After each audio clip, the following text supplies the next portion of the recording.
Inovasi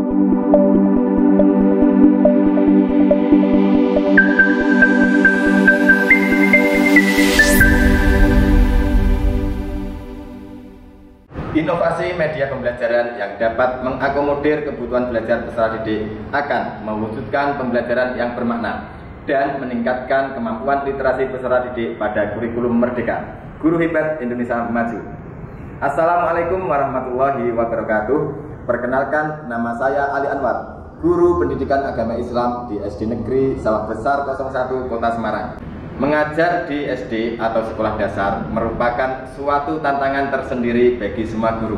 Karena selain perkembangan teknologi, peserta didik pada sekolah dasar memiliki rasa ingin tahu yang tinggi dan pola ajar yang kreatif. Namun, kurikulum Merdeka memberikan kita keleluasaan bagaimana kita dapat memberikan pembelajaran itu sendiri. Nah, pembelajaran yang saya angkat adalah pembelajaran berdiferensiasi untuk mewujudkan pembelajaran yang bermakna dan meningkatkan kemampuan literasi peserta didik.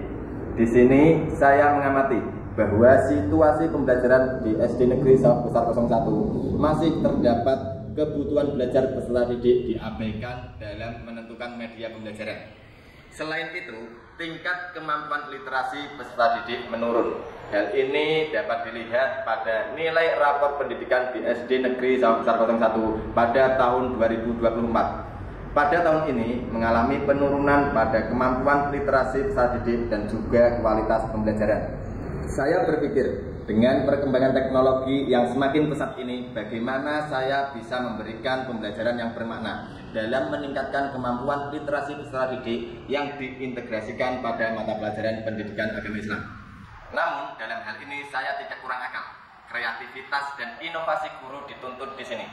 Saya melihat adanya fasilitas dan potensi yang ada di Sekolah Dasar Negeri Sawah Besar 01 dalam menciptakan inovasi pembelajaran untuk mewujudkan pembelajaran yang bermakna dan meningkatkan kemampuan literasi peserta didik. Hal yang pertama yang saya lakukan yaitu mengamati dan menganalisis bagaimana konsep belajar peserta didik, mulai dari gaya belajarnya, minat belajarnya, dan lain sebagainya, serta berdiskusi dengan kepala sekolah dan rekan sejawat untuk menganalisis hasil rapor pendidikan sekolah tahun 2024 tentang bagaimana meningkatkan kualitas pembelajaran di era digitalisasi ini dan program prioritas untuk kebutuhan peserta didik. Selanjutnya, saya memanfaatkan potensi yang ada di sekolah untuk membuat media pembelajaran sesuai dengan kebutuhan peserta didik.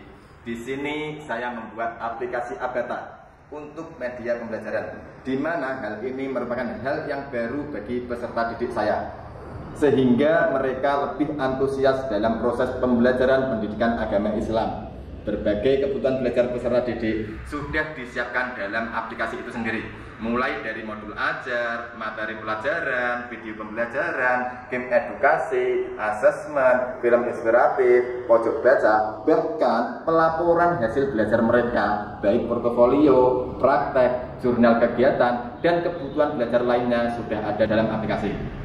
Proses pembelajaran berdiferensiasi dimulai saat ini. Sebelum pembelajaran dimulai, peserta didik akan melakukan literasi sesuai dengan minatnya. Bisa literasi menggunakan pojok baca ataupun video inspiratif yang sudah ada di dalam aplikasi.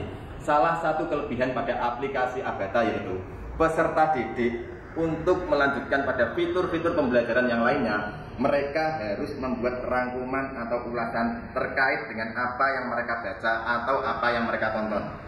Dengan seperti ini diharapkan peserta didik melakukan literasi dengan benar.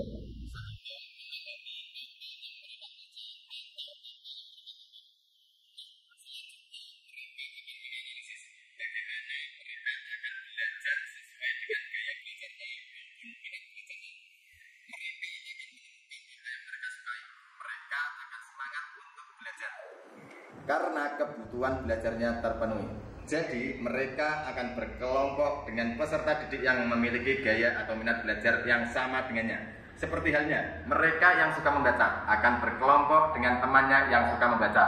Begitupun dengan mereka yang suka video pembelajaran, mereka akan berkelompok dengan temannya yang suka video pembelajaran dan sebagainya.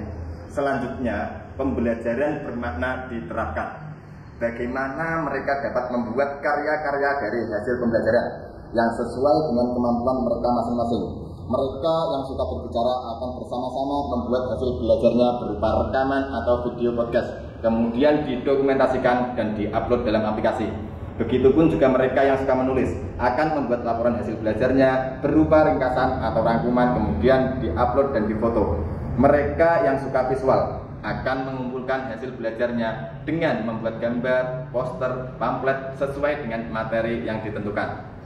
Dari hasil itu mereka akan bercerita atau mempresentasikan hasil belajarnya kepada teman-temannya. Pembelajaran berdiferensiasi pada konten dan prosesnya, pembelajaran yang bermakna dalam hasilnya, dan meningkatkan kemampuan literasi di awal pembelajaran. Dengan demikian, kualitas pembelajaran dan kemampuan literasi akan meningkat serta tujuan pembelajaran akan tercapai. Kurikulum Merdeka luar biasa. Pembelajaran terlaksana, kreativitas tercipta, maka terwujudlah pembelajaran yang bermakna dan meningkatnya kemampuan literasi peserta didik dengan memanfaatkan teknologi, yaitu pembuatan media pembelajaran. Pak Ali Anwar adalah sosok guru yang berkepribadian sangat baik. Beliau mudah bergaul dan bekerja sama dengan teman-teman guru yang lain. Pak Ali Anwar memiliki ide-ide cemerlang dalam membuat inovasi media pembelajaran yang dapat mengakomodir kebutuhan belajar peserta didik dalam implementasi kurikulum Merdeka. Pak Ali itu gurunya asik, ramah, baik hati. Terima kasih Pak Ali sudah membuatkan aplikasi Abata untuk kami. Aplikasinya sangat seru, kita bisa belajar di rumah dengan aplikasi Abata. Aplikasi Abata bagus.